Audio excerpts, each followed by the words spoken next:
Colton Brown, thanks again for having me out. For those of you that are tuning in and listening, so I've been up in Warren, New Jersey for the last couple days up at Colton Brown's training center up here.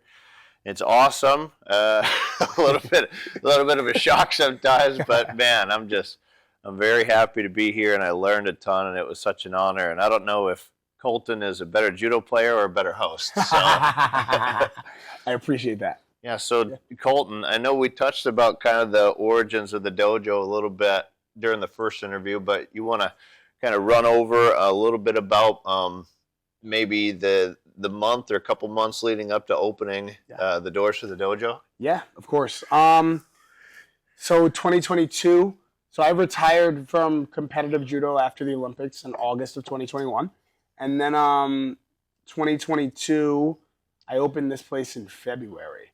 So we found the space in December, I want to say. I think we found the space in December. Mm-hmm. It was an old dance studio. Yep. So there was nothing there was no flooring. It was just concrete and mirrors. Yeah. And we only had half the space that we have now. Right. So we found the space. We were like, okay, this will be perfect. We can just put mats down. And getting the mats was tough because that was right post-COVID. So I thought I might have to drive to Wisconsin to get the mats and then bring them up. But it worked out that we got the shipping correct. But it was a little bit of a stressful time. It was nerve-wracking for me because I had never done something like this before.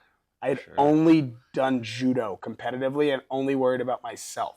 So we put, the initial investment here, we put a little bit of money out. And the money that I had saved during my competitive career was put into this place. So I put my savings into this, and there was no plan B. Right, yeah. Uh-huh. So we spent, I spent a lot of time. I built this place out myself, actually. Me and another guy would be in here, and we would be doing. He did most of the work, but I helped put the mats in and the pictures up, and we'd be in here sometimes until 1 o'clock in the morning working. And I remember the night before the grand opening, it was a Friday night. My grand opening was on a Saturday morning. I finished working here at about midnight. And I had to be back here at 6 a.m. I wanted to make sure the floors were mopped and everything was done perfectly. And I remember sitting in this place at probably 11:30 p.m. and I just sat here for 30 minutes. And I remember saying to myself, this is the last time I'm probably going to have complete peace. There's no students. I had 0 students. Nothing going on. I had no idea how many people were coming to the grand opening the next day. And I was just like, here we go. Let's go. Yeah. That was it. So structurally, when you moved in, did it look like this? Did you have to do any remodeling, put up the drop ceiling or anything? Yeah, so no, the ceiling was the same. All we had to do was we put flooring down. We obviously put the mats in. We put a border around the mats. We got chairs. There were mirrors here. The next place was a laundromat. There were mirrors here, and that was it. I changed a bit in the office, and there was a wall. The wall was closer. We pushed the wall back. Mm-hmm. But other than that, that was it. That's all the work we had to do. So, but it took a while, right? The wall pads and the mats and all that stuff. Mm-hmm. We have padding underneath these mats. It took a little bit of time. Yeah. Yeah. And for those that are listening and want to see a little bit more, I've already done a little bit of filming of the facility, but I'm also going to take a little bit of time and do a little bit of tour of the facility because it's super nice. Appreciate that. And I know that, Jimmy is the owner of Fuji Mats, so I'm sure that he hooked you up and it was easy to work with him. And, Oh, yeah. Me awesome. And Jimmy have a great relationship. So they were the reason that I got these mats so soon. So, he gave me a great price on the mats, the wall pads. And these are high quality mats, right? These are 2-inch mats. The underlayment is great.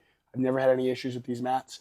And my other side of my dojo too, I went with Fuji again. And when we build out again, we'll go with Fuji again. So I appreciate Jimmy and Brian and all of the team at Travis, the team at Fuji that came over here and got everything done in a timely manner. Appreciate that. So what's the underlayment here? Because like I just showed you the picture, I'm doing like a home dojo at my house inside the building I just built.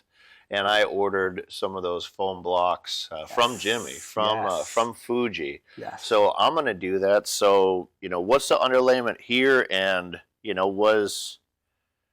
was the thought that you looked into a raised floor, or you decided you definitely don't want to do it, or what was kind of the thought process to that? I was on a limited budget when I first did this. That was number one. So I had put every penny I had into this place. So I was on a limited budget. And number two, I knew we were going to have kids classes, and I didn't like the idea of there being a raised floor and kids go off the mat and they hit their head. And or somebody could step off the mat and roll an ankle or break a foot or something like that. Yeah. That's the only reason I didn't do it. Mm-hmm. If it was more jiu-jitsu, I would have done it because it looks nice. But we were on a little bit of a budget, so I did underlayment. We have an inch underlayment of foam, just foam underlayment here. Yeah. And it's fine, right? I just wanted to make sure that the fall was enough, because I knew there was going to be a lot of crossover from jiu-jitsu. So I wanted to make sure that, it wasn't too difficult on the body. Yeah, no, it wasn't. It wasn't bad to take throws here because, like where I teach and, I do a lot of this, I call it like a traveling schedule. I do some judo for jiu-jitsu. Nice. And I visit other dojos, other gyms to train. And the straight tatami, the thinner tatami or even puzzle mat pieces on concrete is rough. That's rough.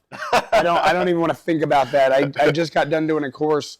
I just completed the IJF Academy in Mexico. Uh-huh. And I was there for a week, and they had tatami on concrete.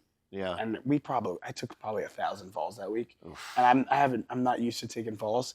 And that was rough. My body, I feel it now. Just saying that to you, I feel it. So yeah.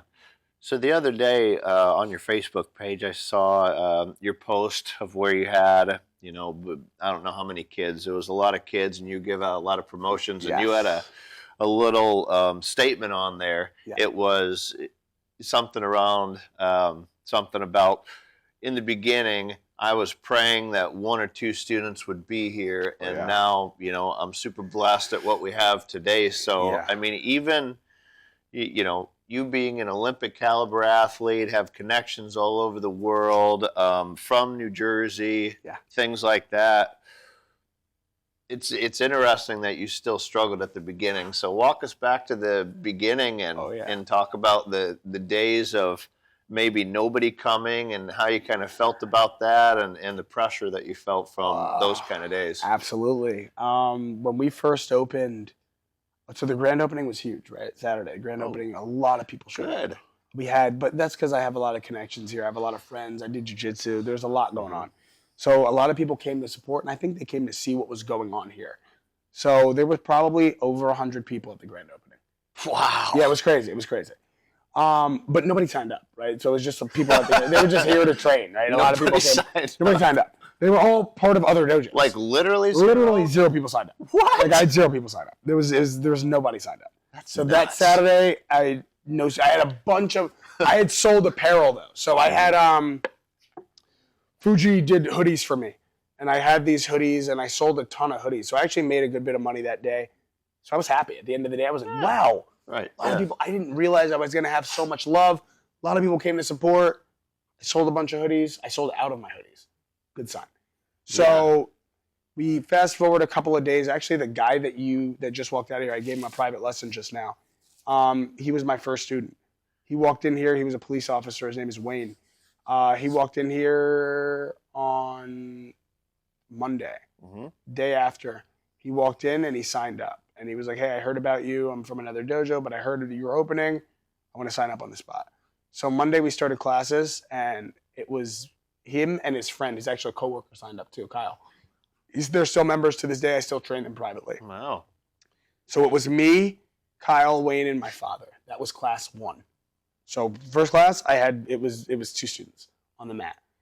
That week and the following weeks, the weeks to follow, not really any students, right? So I would be sitting in this exact place right now, where I am right now, and I would sit here and I'd be like, man, I wonder if anybody's going to come in today. I wonder if anyone's coming in.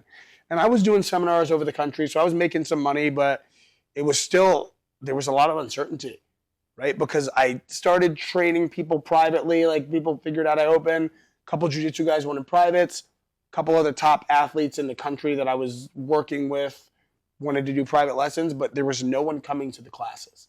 So I would have one person, 2 people show up, sometimes 3. And that's what it was in the beginning, in the first couple of weeks. So I would sit here and literally just hope, like, man, please I just want to teach anybody.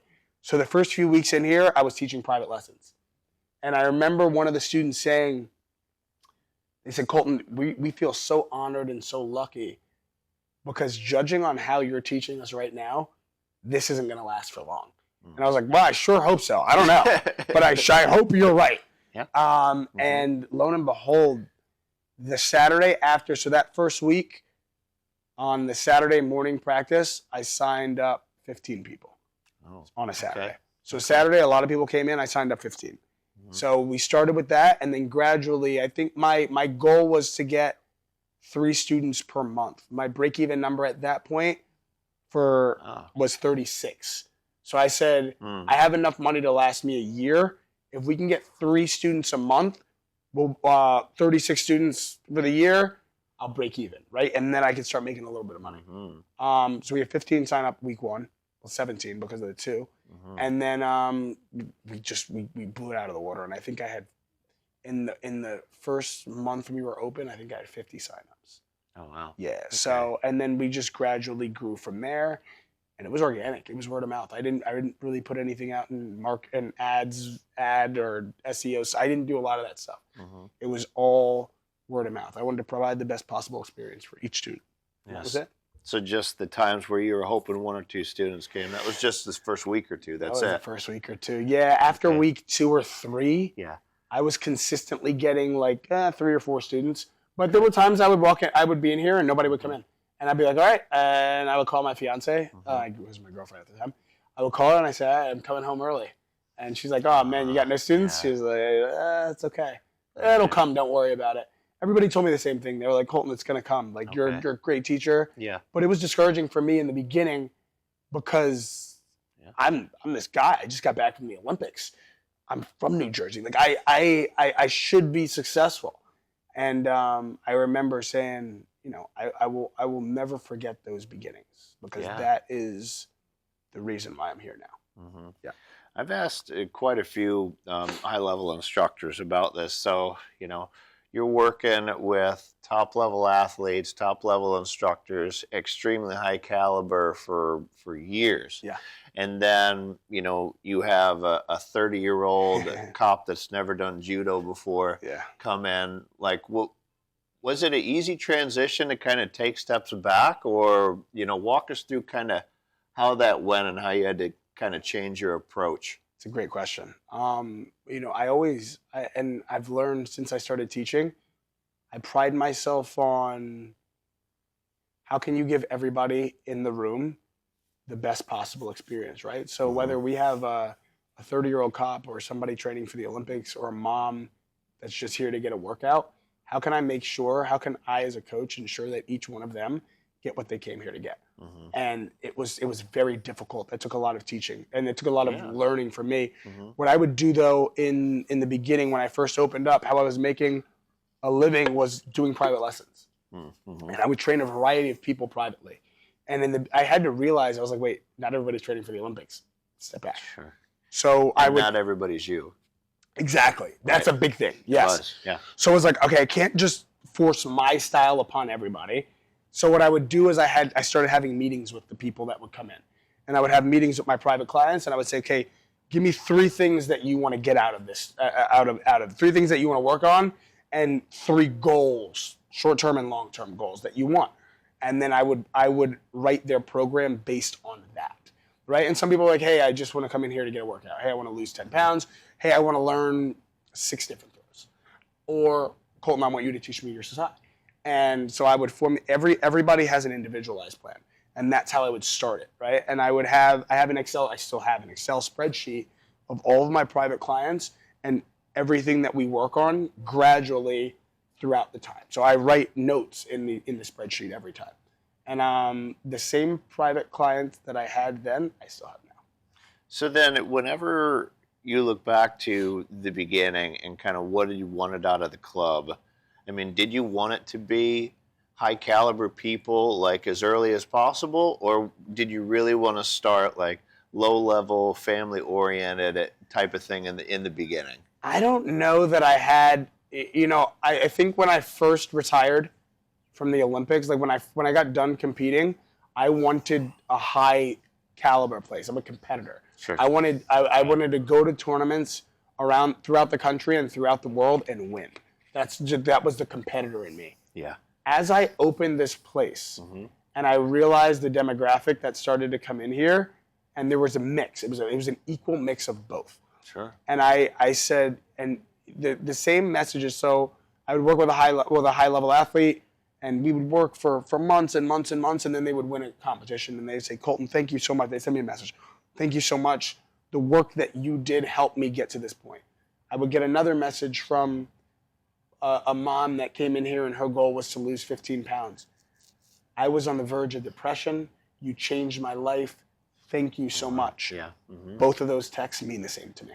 Both of those messages have the same meaning. So where I started as wanting one thing, I realized that my mission was now to create the best possible experience for each individual that walks through these doors. No matter who you are, I want whatever you want to get out of this place, I want to make sure that you get that out of here, right? And that's difficult because as you see, you've been here training.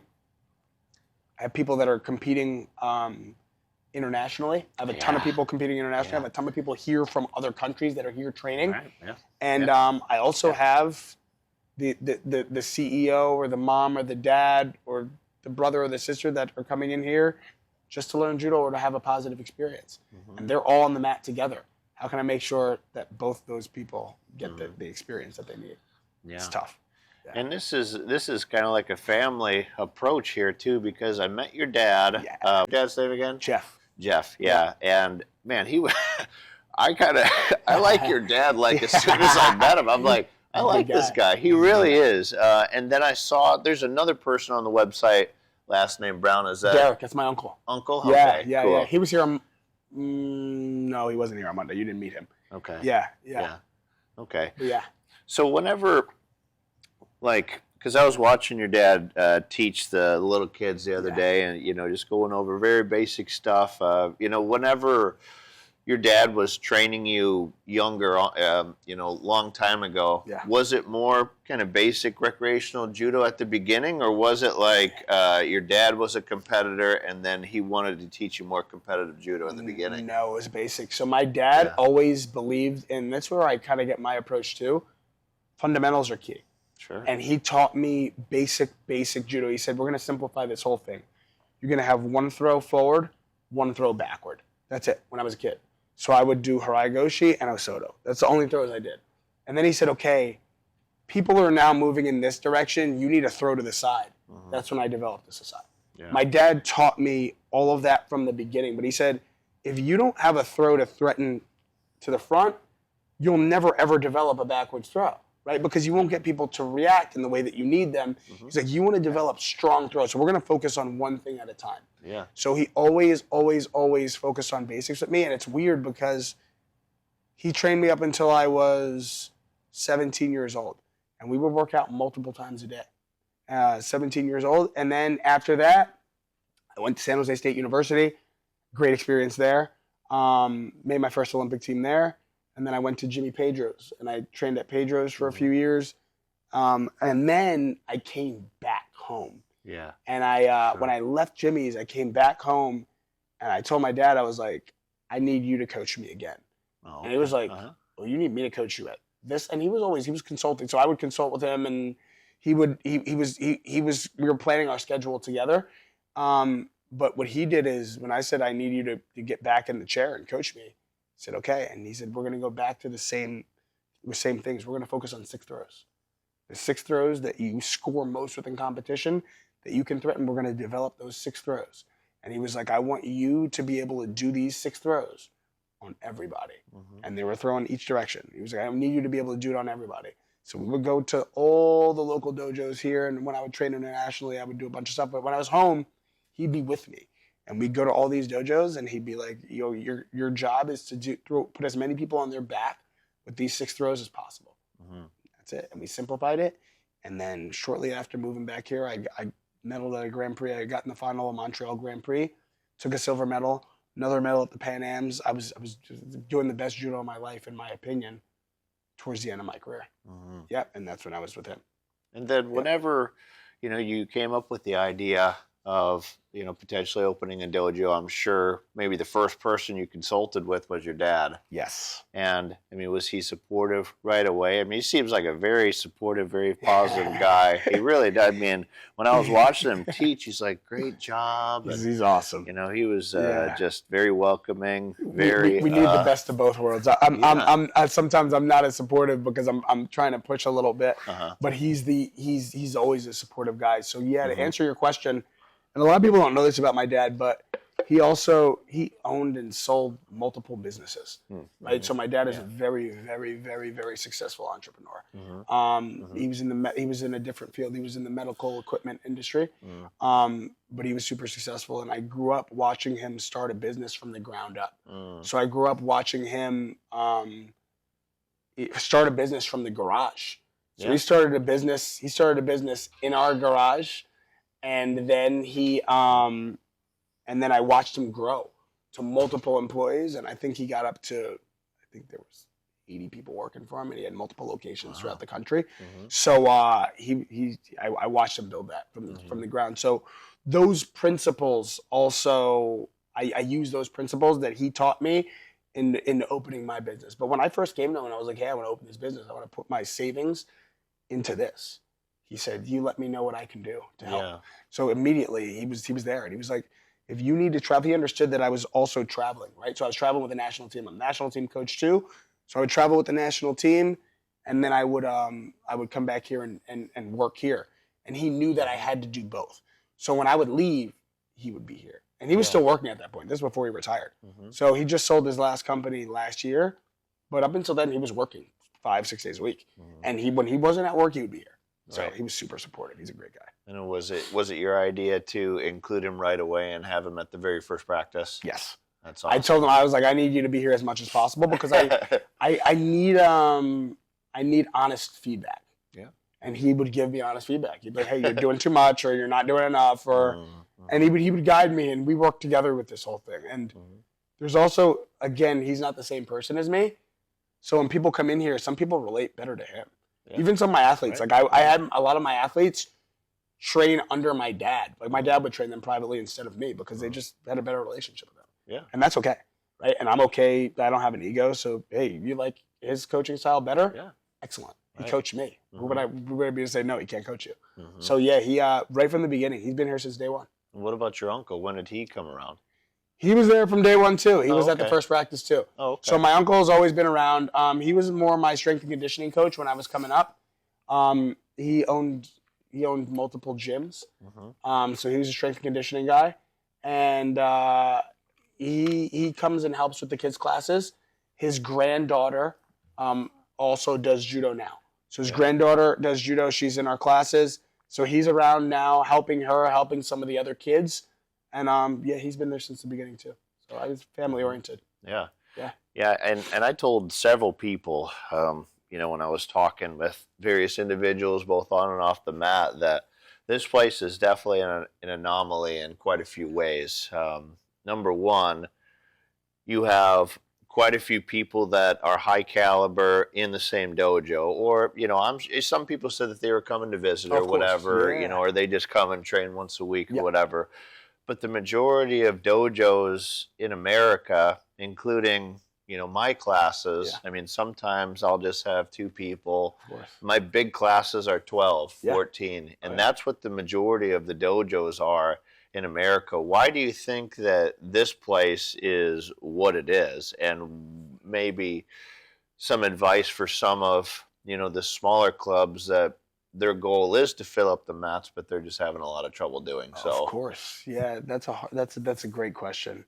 I think it's culture. I think culture is big, and a lot of people use that word, but I think it's very important to create a culture. And even from the beginning, like when I wasn't overseas, I was here every day. This was my full-time thing. I had nothing. I didn't have a job, and then I was doing this part-time. I put everything that I had into this place. And I was at the fairs, the town fairs. I would spend money to get a booth. I was trying to put this in the newspapers. I was doing as many interviews as I possibly could. Yeah. I was doing school demonstrations in the beginning. Yeah. I was just trying. I knew that once people walked in, I could keep them. Sure. But I wanted to spread the word to as many people as possible in the beginning. And that was a full-time job. I was working from the beginning, 12, 13-hour days. I still do the same thing, but I was working in the beginning 12, 13-hour days every day. And I just try to get as many eyes on this place as possible. And the next part of it is how you make people feel when they walk in a place. Right? And everybody that walks in, I try to greet everybody. I try to know everybody. We have over 500 students now. And I try to remember, I try to remember everybody's name. 500? Yeah, we have over 500, yeah. Wow, So, yeah, this is absolutely an anomaly. Yeah, so and again, it's judo, jiu-jitsu, and MMA, but most of our students are judo. Sure. But I try to remember everybody's name. I try to be present. I try to shake every parent's hand. I try to shake every student's hand, make them feel welcome, right? And I don't want them to feel like they don't have access to me. And I've always done that from the beginning. When we had 3, 4 people on the mat, I would teach the exact same way and with the exact same energy as I teach now. And people always would tell me, they'd be, man, I've been all over the place. The word was energy that they used. Not a lot of people have the same energy as you. And then, so I try to bring a certain energy, but I also try to make sure that my instructors match the energy.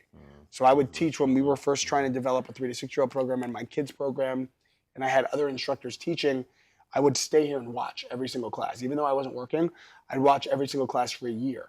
And I would take notes on their class. And I'd say, hey, you did this excellent, but I need to make sure that you say hi to everybody. You're not looking at your phone when people are walking in the door. Yeah. Make sure that you're projecting your voice. Make sure that these people understand. I think that the biggest thing is understanding that this is the best part of somebody's day, right? They're coming from work, or this is their goal, or they're coming here to release stress. Whatever the case may be, it's the best part of their day. It's no longer about me.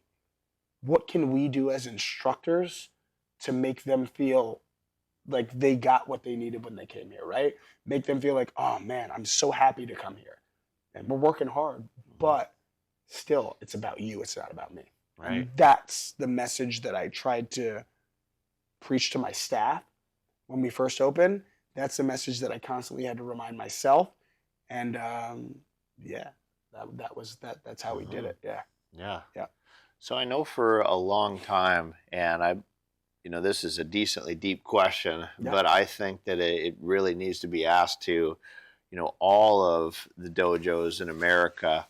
For the longest time, when I was coming through the system, a lot of judo clubs, like, the first thing that they want to do is make it like as cheap as possible, right? And everybody's a volunteer there, and it's not going to be a business, and we want to just spread the word of judo. But unfortunately, it's on the decline, and there's not as many clubs out there as there once was. And I think part of it is a little bit of shift in mentality, because before, people just see that it's affordable, so they say, okay, it's for me. But now the perception of affordable is it's not good quality. Sorry about that, everyone. I ran out of battery. So I'm not sure what point it cut off, but like I was saying, an important question that needs to be asked to all judo senseis out there in all clubs is, how do we take judo into more of a modernization? Offering judo super cheap and just teaching is just not the approach that's working very much anymore. People view affordable as not good quality, so again, this is an anomaly in itself too, because a lot of places are not running dojos, judo dojos, as businesses. So, and when the majority of these dojos that are just keeping enough money in to keep the lights on, there's not really anybody that wants to take over because it's 100% volunteer. You sometimes lose money. and nobody's really interested in doing that. So, any part of that question, kind of think about it, and what's your thoughts about kind of old judo thoughts versus new judo thoughts, and how do we take it to the new generation and this the modern age, and keep judo alive instead of letting judo die. First of all, I love this question. I think this needs to be discussed a lot more. When I was growing up in judo, the idea was that it's volunteer, right? You give back. You're a black belt now, you give back. You pay $20 a month for a membership, and that's that, right? And the instructor usually was somebody who had a full-time job that was just teaching judo in part-time, and that's what you got, right? And then when you become a black belt, now you give back. So when I said that I was going to open a dojo, right? I remember having this conversation actually at the Olympics. And I said, they were like, okay, Colton, what are you going to do now? And I was like, I'm going to open a dojo. And I remember, I'm not going to say any names, but I remember people saying, I love to talk about this. This is why I love this conversation. I remember people saying, you're not going to be able to make a living opening a dojo. And I said, well, jiu-jitsu schools do it all the time. Yeah. I'm watching jiu-jitsu schools that have, and taekwondo schools that have hundreds and thousands of members. Right. How are they able to do it and we're not? And I said, judo, in my opinion, I mean, I'm biased, but it's a little more spectator-friendly than jiu-jitsu. I love jiu-jitsu. I believe in doing both. But it's a little more spectator-friendly. So why can't we sell it? So I said, okay. And it was a little bit different for me because, again, I put everything that I had into this, and I was going to work my behind off until we achieved success. And I believe that what you said was a very important point. People associate price with value. And I was never going to charge $25. So we started out, my first 50 members, I had a deal, total transparency, $150 a month for my first 50 members. Once we got to that point, the price went up, and the price continued to go up. Yeah. And now, but what I always did was I always offered a free trial class because I wanted you to come in and see it and feel it. And then if you think that price point is too much, no problem. Because, again, that's okay, right? But people, there's a difference between, I think just because it's expensive, if you see value, you're willing to pay for that. Sure. So I've never to this day, and our prices have went up since that first month. To this day, I've never had anybody look at the price sheet and say, hey, that's too much for me. Because they associate this with value. There's a value. Right. When they see value in it, now, okay, they're willing to invest. Now it's an investment, right? Because you're investing in yourself, you're investing in your health, you're investing in your goals because you find it valuable. And I think if more people need to think like that, right? More people that are opening businesses. I put my life into this, right? I've been here, for example, since 6 o'clock this morning. You saw me leave last night at 10 o'clock at night. I probably last night afterwards. I got home at 10:30. I ate really quick. I went to sleep. I woke up at 5 o'clock in the morning, and I'm back here at 6 o'clock. Taught class, taught privates. This is my life. This is my livelihood. Yeah. Why, if I'm working 12, 13 hours a day, does this need to be a volunteer thing, right? Why are we not being compensated for us working 12 hours a day, and then you have somebody else working in finance 12 hours a day that's doing the same amount of work that's getting compensated fairly for their work, right? And again, I don't believe in ripping people off. I don't believe in setting the price so high that nobody can afford it. Yeah. But there's demand here, and as you can see now, we've gotten to a point where mat space is very limited. Right? Yeah. So it's very important for me to make sure that we stand by our traditional values of what did I first want to accomplish when I first opened? I wanted every student to feel seen. I wanted every student to make sure that they're valued. Well, now there are so many students here that sometimes that gets difficult. So I have to make sure that it's difficult. It's more difficult for me now because now I have to make sure I'm really, the instructors and myself are going around the room making sure everybody gets what they put into it, right? Yeah. But again, it's a full-time job for all of us. And not only that, ever since I opened this place, I was able to, my athletes that work here now, they run programs for me. Yeah. So a lot of my athletes, instead of going to the local Jersey Mikes and getting a job, now they're in the dojo teaching, which is helping them understand the breakdown of techniques, which is helping them in their competitive career. So not only are we putting money in their pockets, and I'm not paying $10 a class. They have a real job here, Yeah. right? So they're employees, and we employ 17 people.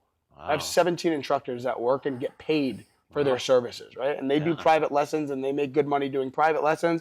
They make money teaching programs. They also learn how to run a business, all right? And I'm teaching them, the next generation now, okay, this is how you run a program. This is how you write a curriculum. This is how you follow the curriculum. This is how you run a promotion ceremony. This is how you greet the parents.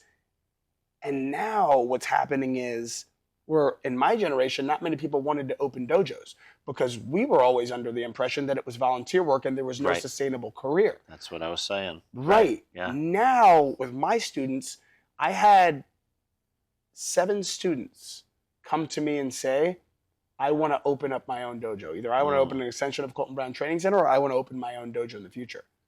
That means I'm doing my job. Right. And that's what we need more of, because if we have people that are running professional dojos and running dojos as businesses, that is going to grow the sport. That is going to keep people interested in it. And most importantly, it's going to make sure that good judo is getting passed down. Sure. So that's what we need. And it's a better approach, too, because back to what I was saying about how, old school clubs, or the mentality of, 30 years ago, they're volunteering. And then if they have any instructors that also are volunteering their time, all that they're doing is just teaching a little bit of judo. Yeah. They're not being taught anything about the business part of it. So that what you're doing is a better approach. Yeah. Another hard question, and I deal with this all the time, and I'm trying to make a difference. Obviously I'm just a dude. I don't really have any accolades, but I was a teacher by nature, so I love that. I think that I have some skills that I've really worked on as far as being able to communicate moves. Talk very basic and understanding to people, and then I've come up with a whole bunch of mnemonic devices that I either have come up with or stolen from other people. Setting the hook, look at the watch, stomping on the bug. There's a whole bunch of different things. But yeah, so is judo on the decline in the United States? It's interesting that every article that I read on social media and every video that I see says that judo is on the decline in the United States. But it's weird, right? Because I'm in 2 spaces right now. And this is one of my spaces, which is this dojo. And it happens to be one of the biggest dojos in the country. But this is what I see every day, right? And I see more and more people coming in here and signing up. Yeah. So from what I can see, it's not on the decline. But then my second space is one of the national team coaches. So I travel with the national team, and the group that we have right now, the juniors right now, we just had one of our best performances ever at the Junior Worlds, right? So I'm looking at judo at the generation that's coming up right now. This group of juniors that we've been working with actually since I retired. In 2021, I started coaching these guys, and that same group are on the cusp of making the 2028 Olympic team. And I'm looking at them, and they're winning more internationally, and I'm having people. The international coaches actually come up to me and say, what are you guys doing in the U.S.? This group is getting way better. So I'm looking at the level of international competitor within this country rise. And then I'm looking from my own perspective. And again, maybe I'm too narrow-minded, but I don't have a lot of time to look around and ask people, hey, what's up with your dojo? How are you guys doing? Right. How is your judo experience going? Sure, yeah. From what I can see in here and the work that I'm doing out there, it doesn't seem like it's on the decline to me. Good. And I think there's hope for the future, because I think a lot of these younger people, younger or whatever, but new-minded people with that are forward thinkers are coming in here, and they're realizing that, hey, look, Colton did this over here. Shintaro's got a professional dojo in New York. The Cohens have a professional dojo here. Chuck Jefferson, Shintaro Nakano, all these people, Aram from Olymp, all these guys have professional dojos. Jimmy's that they're running with 300 plus students. Yeah. And I think people are seeing it. And they're like, oh man, I can make a decent living doing judo, and I can do what you love. Somebody told me, Jimmy's wife actually, Marie told me, Jimmy Pedro's wife, she came to me and she said, Colton, you have a PhD in judo. This is years ago. Sure. You've traveled the world doing judo. Yeah. Where a lot of these people, you go to college, you get an intern, you might get your master's, you get an internship, you gain experience, and then now you're in corporate America, right? And that's your life. Yeah. Like you did more, if the same or more, with judo. So you have a PhD in judo. Use that. You've been all over the world, traveling, competing, different teaching perspectives, different training perspectives, different life and cultural perspectives. Give that back to the next generation. Sure. There's a value in that. And you know, that's a beautiful thing. So yeah. Yeah.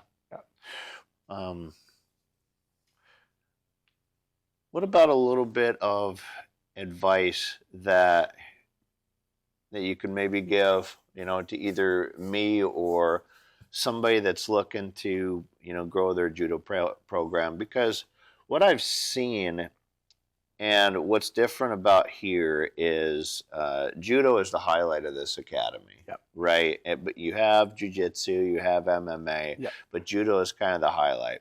Kind of where I'm teaching, I don't know how many members they have. I would say, you know, 200 at least. Yeah. But they have a lot of stuff, but it's jiu-jitsu is kind of the highlight. So my classes are pretty small. Of course. It's not the highlight of the gym. I love it, and I'm happy for who comes. At times, do I feel kind of, I don't know if jealous is the right word, but, you know, there's jiu-jitsu classes with 40 people and 5 come to mine. You know, it's like, you know, what do I have to do? But I think that whenever jiu-jitsu is highlighted and judo is secondary, you never get the amount of people. And with judo is highlighted, you know, you get a little bit more people in the door. So, you know, what's some advice for me, you know, both at the club that I'm at and then when I start bringing people into my own club? Absolutely. I think the biggest piece of advice, because I was where you are, right? I ran a judo program for a jiu-jitsu club. That's how I started. Right? And after, like, in between my Olympics and opening this, that's what I did. And I took a lot of those guys. I realized that they are trying to learn safe takedowns, but a lot of the jiu-jitsu guys don't want to take falls. Right. So they're trying to learn very safe takedowns that are applicable to their sport so that they're able to apply to jiu-jitsu. So I focused a lot on foot sweeps and a lot of ashiwaza, where the fall is easy and then we can transition into side control or mount or whatever we have there. Yeah. I think when people look at judo and what we want to teach, we want to teach Tai-Toshi, we want to teach Raigoshi, Uchimata, beautiful judo, but they're going to see that and run in the other direction. Right, yes. So I took the curriculum that I had was judo for jiu-jitsu, which was very easy falls, learning how to follow down with your hands and then transition into a position that they're familiar with. And I started doing private lessons with a couple of the guys from the jiu-jitsu program. And then what happened was those guys started throwing the other guys in their stand-up. They started foot sweeping them, and they started spreading the word, and then more people started coming to my judo class from the jiu-jitsu class. And the judo class actually became bigger than the jiu-jitsu class. And then there was a little bit of issue there. But that's what I did. So I made sure the core people that I taught, it was judo for jiu-jitsu and things that I knew that can become effective pretty immediately. Right? I'm only seeing them once a week. They're doing jiu-jitsu 5 times a week. I'm seeing them once a week. I want to make sure by week 2 they can throw one of those jiu-jitsu guys. And they started doing it. And then, lo and behold, more started coming. More started hitting me up for private lessons. And I would just teach basic, effective things that aren't going to scare the demographic that I'm trying to reach. Right? And that's even when people come in here, I'm not teaching them Uchimata. Like, we're teaching them how to fall for the first 2 times, and then I'm teaching an Ogoshi or an Ochi or a coach. We're teaching very basic things that based on the person that's in here. And that's what the advice I would give you. Yeah, we're going to wrap up here in a minute. I don't want to hold you up all day. I really appreciate the opportunity. Again, Colton Brown Training Center. We're in Warren, New Jersey. I suggest anybody at any level to come up here and, take a visit like I did. I mean, yes, is it higher level? Absolutely. Was it a little bit intimidating the first day? Yes. Not in the sense that anybody was mean. It's just, the recreational program that I teach is so much different. So to just get used to the conditioning, and the high level grip fighting was just kind of a shocker to me, even being in judo for 25 years. But after I kind of got over that initial shock and just realized how nice and cooperative everybody is, and that's what I love about the judo community. It's like that everywhere. I really enjoyed it, and then the second night I loosened up and actually got a couple throws, and I was happy about that. So, Colton and his dad and the staff are great hosts here. It's a very welcoming environment, and I suggest anybody to come in here because, and I've thought about this before. When I was younger, coming up through the ranks, and everything that I did was all just kind of regional tournaments. If I did a point tournament, I don't think it was really like intended. I kind of just went to a tournament, but I was kind of intimidated to go up to the Cohens or go up to Doug Tono's or go to these, big camps because I just really just didn't think I was good enough, honestly. But, me coming up here at 43 and enjoying it and working with these high-level guys, it's, I look back and say, I wish I would have taken advantage of that. So people that are watching this that maybe have the same mindset that I did, I wish I could go back and change it. So, come here, come to Jimmy Pedro's, go to Jason Morris's, go up to the National Training Center in Charlotte, just get out there. But I really enjoy this, and I thank you so much for having me. What was the last question I was going to ask? Oh, Lord. We'll just end with this. Mm-hmm. So what is the importance of grassroots judo? And, how would you rank this place as far as, do you think of yourself as a grassroots judo place? And for, the majority of the dojos out there, to where most of the people aren't going to compete. If they do, it'll be local. People are just doing it for enjoyment. But, I mean, that's how judo is going to grow, is the grassroots level. Absolutely. So, again, what's your thoughts on grassroots level judo in general? And, do you consider yourself grassroots at a little bit? Yeah, of course. I believe grassroots judo is very important for the growth of judo in this country. And I think that grassroots judo is essential in order to develop an athlete. Mm-hmm. So when people come in here, we try to focus on the grassroots, right? And we try to focus on, especially in the beginning.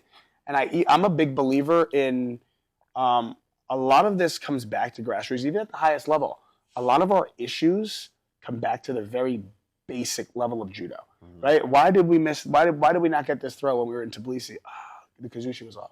Right, we didn't gain a reaction, and things of that nature. So, especially with the kids and the adults, I teach a lot of grassroots. I wouldn't consider us solely grassroots, but I'd like to believe that we start grassroots and then we kind of we develop from there. Mm-hmm. But grassroots is essential. I believe that you can't skip that, right? And you can't skip steps. I'm a big believer in that you can't skip steps. You can't get to your destination by skipping any steps. So we always focus on the grassroots.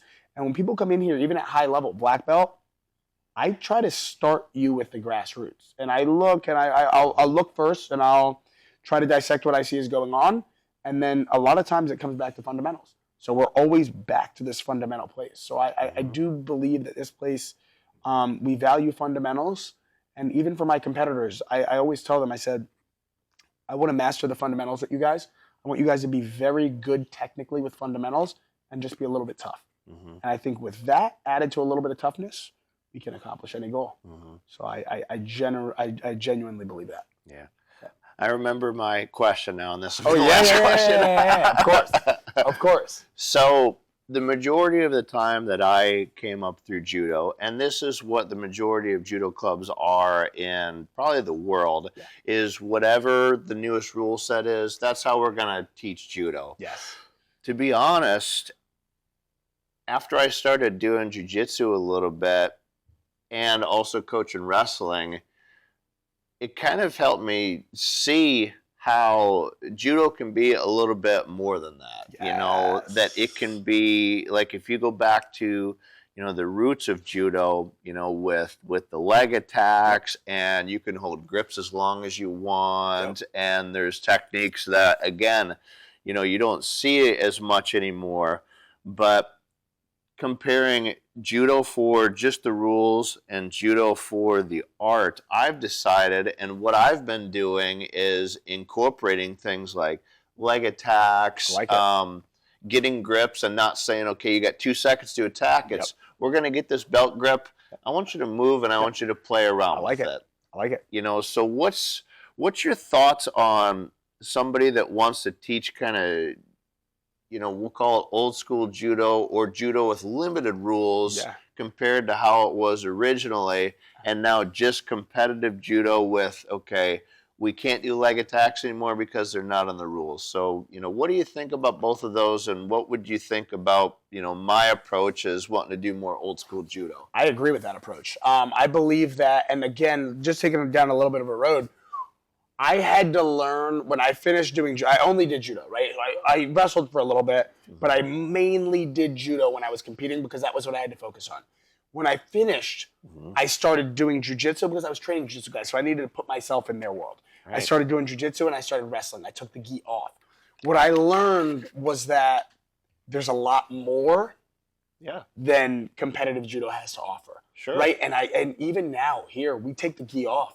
Right, because sometimes the grips are holding you back, right? So we develop feel without the gi on, and there's different things that we can do. So I believe that I like that approach. I like the approach of holding grips for as long as you want, because that's the only way you're going to feel comfortable. There's no referee right now at practice. We don't need to be doing that. You get comfortable with the cross grip from defensively and learn how you can use it offensively, right? And how you can create movement with the cross grip. And how you can also feel safe there if somebody is trying to attack you. I also believe that we should learn that judo was intended, you know, in the Kodokan Judo, there were leg grabs. Yes. So they're intended to, that's part of the history of the sport. Yeah. Again, when I just got done with the IJF Academy, we had to learn all of those leg grabs. Kataguruma, Teguruma, all these things we had to learn. And I believe that that is only going to help you as to become an overall grappler, right? I believe it's more than just being a judoka. I believe it's about being a grappler, and that's a bigger scope. And I believe that learning the leg grabs, taking the gi off, understanding how to move your body, how to create movement, and not being so limited based on the rule set that you're following is only going to help you develop as a judoka and a grappler overall. Yeah, awesome. Good. I'm glad you're in support of that. So, definitely. But thanks again. Colton, I'll let you get out of here. I'm looking forward to heading up to New York. I'm going up to Shintaro Higashi's place today. Going to do a private, a little interview with him as well. So it's going to be a busy day. But thank you so much, and I appreciate it. Anything, last parting words for people that are tuning in? Yeah, guys, thank you. And, you know, I want to just touch on one of the things that you said. You were, I guess, too nervous or whatever to go and explore other dojos when you were younger. Yes. And I want to thank you for coming here. And I think there needs to be more of that, right? Just get out there and do that thing that you might be afraid of. Right. Right. And, you know, everybody that walks through here is nervous before they get in these doors, but 9 times out of 10, it's in your own head. Right. Yeah. So I commend you for, you know, at the age of, you know, or over 40 years old, you're coming in here, that's the biggest thing, right? Like, you're coming in here and you're trying something new that is going to help you. You just started your own club that is going to help you. Maybe, I hope one of the things that they talked about, or one of the things that you picked up while you were here, will help you with your own students. And that's what we have to do as a country. That's what we have to do as a community. I think we have to come together more. I'm going to learn too. I go to learn from people. I go pick, me and Shintaro have conversations weekly. I pick his brain, he picks my brain. Gary St. Ledger, same thing. We do this with all these guys. And Jimmy Pedro and I have conversations all the time. That's how we develop as people, right? Take yourself out of your comfort zone every once in a while. And, I believe that you're a prime example of that. So I wanted to thank you for taking the courage and having the courage to do that. Yeah, feel very fortunate for this. I feel very fortunate that I'm able to teach at a gym. I feel very fortunate. I'm about to open the door to my own facility. I feel very fortunate that I'm able to do a little bit of this travel schedule to where I teach a little bit of, judo for jiu-jitsu sort of thing. I feel very humbled and honored for all this, and I feel very lucky. So, but thank you everyone for tuning in. I hope you enjoyed the interview. If you ever got questions for Colton or I, feel free to reach out to us. There'll be stuff in the show notes for, ways to get a hold of us, and yeah, go from there. So thanks everybody. Hope you have a great day.